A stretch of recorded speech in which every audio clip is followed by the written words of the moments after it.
글루텐도 가짓수가 너무 많지는 않습니까? 가격이 또 좀 비쌉니까? 뭐 비싼 건 10,000원 이렇게 호가하고 뭐 떡밥은 사실은 제가 밤을 새워가면서 얘기를 해도 어떨 때는 이게 독이 될 수도 있고요, 덕이 될 수도 있습니다.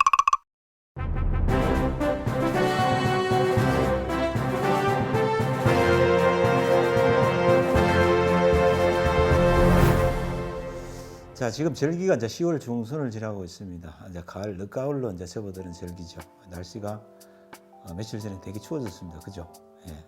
오늘은 현장이 아닌 실내에서 이렇게 앉았습니다. 오랜만에 실내에서 앉아서 이렇게 촬영을 하니까 저도 좀 이렇게 어색하고 막 그러긴 하는데, 오늘 제가 이제 여러분한테 드리고 싶은 얘기는 아무래도 붕어 낚시에서 가장 결정적인 미끼가 되겠죠. 중요한 미끼, 떡밥 낚시 얘기를 조금 할까 합니다.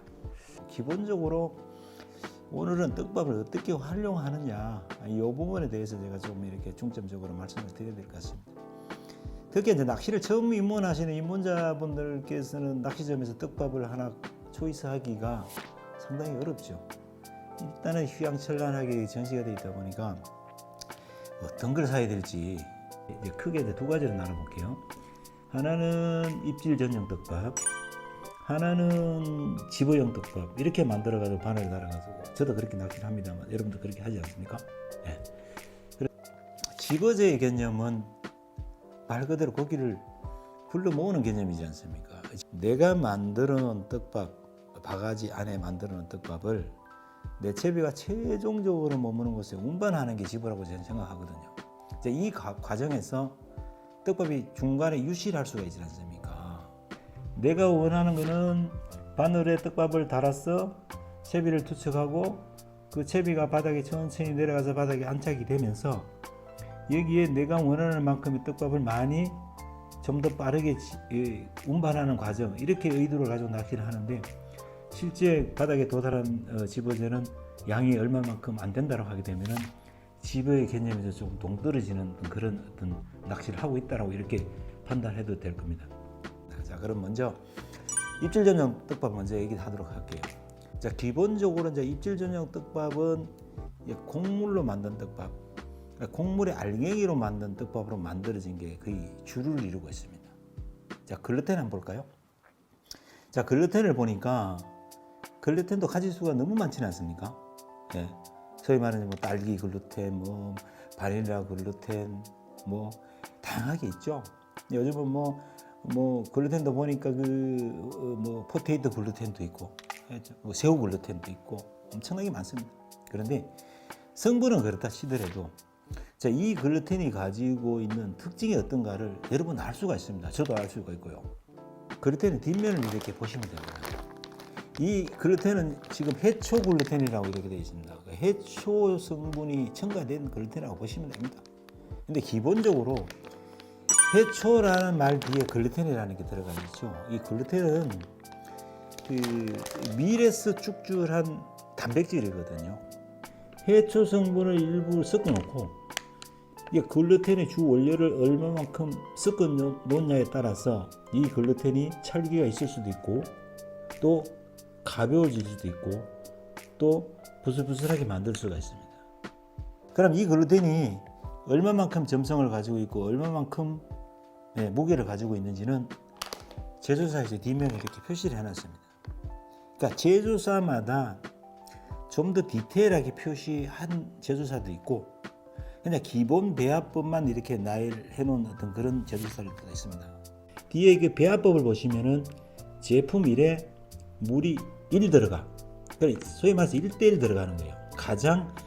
그러니까 그렇게 무겁지도 않고 그렇게 가볍지도 않고, 그러니까 적당한 무게를 가지고 있는 글루텐이라고 일단은 생각하시면 돼요.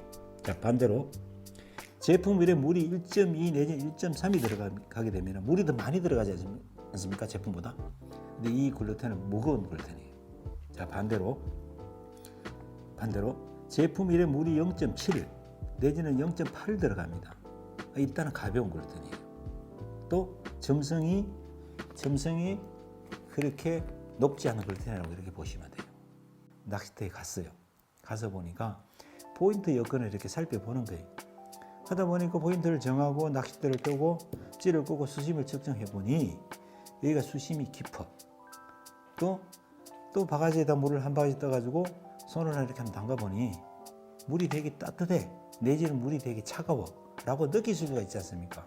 자, 그러면은 낚싯대 여건 환경을 어느 정도 내가 지금 인지를 했지 않습니까? 수심이 깊어, 물이 뜨거워. 수심이 깊다는 얘기는 채비가 내려가는 시간이 오래 걸리지 않습니까? 자, 이럴 때 이제 평상시 쓰는 얕은 수심에서 쓰는 것보다 점도가 더 많은 그루텐을 사용하셔야 돼요. 네? 아니면은 다른 거랑 배합할 때 좀 더 많이 넣어주셔야 된다. 자, 반대로 수심이 얕고 수온이 좀 차. 이럴 때는 좀 더 가벼우면서도 좀 더 비중이 가벼우면서도 좀 더 찰기가, 그러니까 점성이 좀 낮은, 점성이 좀 약한 그루텐을 사용하셔도 무방하다는 거예요. 여기에 변수라는 게 있죠. 낚시를 하다 보면은 잡어드가 있을 수도 있고요. 또 바람이 심하게 불어서 채비가 이렇게 그 대류에 가지고 채비가 이렇게 밀려나가기도 합니다. 바늘에 감싸고 있던 입질용 그루텐이 어떤 바람의 밀림의 현상으로 인해 가지고 그루텐이 바늘에서 빠져버리죠. 입질을 못 받아요. 그런 경우. 오전에는 괜찮은데 오후에 갑자기 바람이 터졌어. 나는 채비를 평상시보다 예민하게 맞췄다라고 생각이 든다고 하게 되면은 빨리 그루텐을 다시 만드셔야 돼요. 어떤 걸로? 점성이 많은 걸로, 좀 더 무거운 걸로. 그래서 채비를 안정적으로 바닥에 머물게 하는 게 첫 번째 조건이에요. 어떤 것을 쓰느냐가 중요한 것이 아니라 어떻게 쓰느냐가 중요하다는 말씀을 드리는 겁니다. 자, 집어제를 한번 가볼까요? 집어제 같은 경우는 거의 다 보면은 혼자 낚시할 때는 거의 집어가 필요 없지 않습니까? 고기가 정말로 나를 막 기다리고 있을 정도로 고기들이 많이 모여 드니까 거의 집어가 필요 없는데, 근데 주말에 가까운 낚시터에 유료터에 가보면은 그냥 빼곡히 낚시꾼들이 그냥 점점 빈자리가 없을 정도로 그냥 많은 낚시인들이 앉아 있습니다. 즉 혼잡도가 높다는 얘기죠.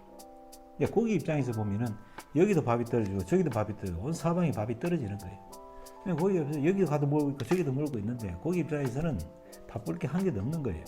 그런 경우에 우리가 경쟁적으로 낚싯대를 좀 더 한 마리 좀 더 잡기 위해 가지고 좀 더 길게 치기도 하고 떡밥을 좀 더 크게 달기도 하고, 떡밥을 좀 더 빨리 달아 던지기도 하고, 어떤 자기만의 수단을 통해 가지고 집어라는 이름하에 경쟁적으로 낚시를 하게 됩니다.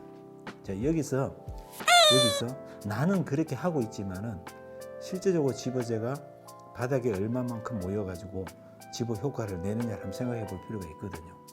이게 입질병 그루텐 떡밥이랑 같은 개념이라고 보시면 됩니다. 우리가 집어의 개념, 아까 제가 말씀드렸죠. 운반하는 과정이라고 말씀드렸는데, 이게 수도권 양어장을 기준으로 제가 말씀을 드리자면은 거의 인공적인 붕어들이 방류했단 말입니다. 이런 어종들은 평상시에 어분, 사람이 이렇게 뿌려주는 어분을 먹고 자란 고기들이기 때문에 사실은 어분을 뺄 수가 없습니다.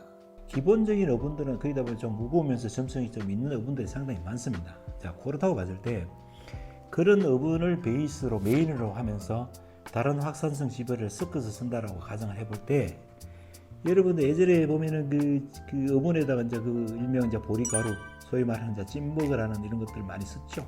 저도 예전에도 많이 쓰고 지금도 쓰고 있습니다만은, 제가 지금 앞에 이렇게 보고 있는데요. 이 떡밥입니다. 이 떡밥. 뒤에 딱 볼게요. 보시면은 제품상에 물이 1이 들어갑니다. 기본 배합법이. 단품으로 했을 때요. 이 확산이 엄청나게 잘 되는 겁니다. 확산이 잘 되기 때문에 어분을 베이스로 해서 이걸 섞어서 쓰는 거예요. 얘가 많이 들어갈수록 풀림이 훨씬 더 빨라지죠. 자, 그렇다고 봤을 때 내가 만약에 내가 낚시하는 수심에서는 얘를, 수심이 얕을 때는 얘를 많이 섞어도 내려가는 수심이 얕기 때문에 깊은 수심보다 좀 더 빨리 도달하기 때문에 중간에 유실되는 양을 최소화시킬 수는 있습니다. 그래서 얘를 좀 더 많이 섞어줘도 무방하나, 만약에 3m, 4m, 5m 건에서 얘를 뭐 3컵, 뭐 5분 1에 얘 3 이런 비율로 넣었을 경우에는요, 바닥에 도달할 부분에는 정말 바늘에 닿는 어떤 집어제의 3분의 1 양도 안 남아 있습니다. 그러니까 중간에 유실이 많이 되어버리는 거죠. 여러분들 낚시하다 고기가 많이 뜬다라는 그런 느낌을 많이 받으시잖아요. 실제로 고기가 많이 뜨는 현상도 많이 생기고요. 이유는 그것 때문에 뜨는 거예요. 이제 그걸 극복할 수 있는 방법은 다양한 방법이 있죠. 예컨대 이제 내가 만드는 지부제를 좀 더 손으로 휘저으면서 점성을 인위적으로 좀 살려가지고 투척하는 방법도 있고, 또 좀 더 점성을 높이는 뭔가를 첨가해서 점성이 있는 뭔가를 첨가해서 떡밥 자체를 점성을 확 끌어올리는 그런 기능성 떡밥 첨가하는 것도 방법이고, 방법은 여러 가지 방법이 있습니다만은 기본적으로 알고 해야 된다는 얘기죠. 낚시점에 가보면은 다양한 지부제들이 나와 있습니다. 엄청나게 많습니다. 저도 헷갈릴 정도로 많은 것들이 많이 나와 있는데, 근데 유심히 살펴보시면은요, 그 앞면이든 뒷면이든 간에 이렇게 그 떡밥의 어떤 비중표가 이렇게 나와 있습니다. 이렇게 비중표들이 나와 있는데, 여기 보면은 확산성, 비중, 점성, 입장 네 가지가 분명히 표시가 되어 있습니다. 그 내 여건, 내가 낚시하는 곳의 여건을 감안해서 얘를 한 컵 쓸 것인가, 한 컵을 넣을 것인가, 두 컵을 넣을 것인가를 본인이 판단하셔야 된다는 얘기죠. 그러니까 어떤 기준에 의해서, 제가 아까 좀 전에 말씀드렸던 그런 기준에 의해서 떡밥을 만들어서 낚시를 하면은 실패는 줄어들죠. 낚시는 확률 게임이지 않습니까? 그럼 어느 순간에 보면은 내가 의도한 대로 낚시가 가능하다, 된단 말입니다. 그래도 자연스럽게 이제 몸에 점점 익어가. 이 떡밥을 보는, 이제 떡밥에 이제 눈이 뜨이는 거죠. 그러니까 떡밥을 배합하고 조합할 때, 그러니까 뭔가 그 기준이 딱 생깁니다, 저한테. 그렇게 하다 보면은 손으로 이렇게 막 이렇게 들어놓고 이렇게 만들어도 의도한 대로 만들어지죠, 자연스럽게. 그 전에는 정확한 레시피를 본인이 이제 기억해야 되니까 계량컵을 이용해서 만드는 게 첫 번째겠죠, 그렇죠? 예. 자, 기능성 떡밥, 아까 제가 좀 전에 제가 말씀을 드렸는데, 글루텐 같은 경우는 한번 만드실 때 물을 완벽하게 넣어주셔야 된다. 그러니까 완벽하게라는 말은 정확한 양을 넣고 만드셔야 되는 겁니다. 처음에 물 배합 넣었을 때는 적당했는데 시간이 좀 숙성이 되고 좀 시간이 지나서 이래 보니까 글루텐이 너무 돼. 이때 물을 첨가하면 먹지를 않습니다. 물이 겉돌아 버려요. 지부제 같은 경우는요, 물이 만약에 좀 적다 싶으면 손물로 이렇게 훅 뿌려가지고 더 첨가하셔도 돼요. 지부제를 만들고 이렇게 보다 하니까 너무 찰기가 많아.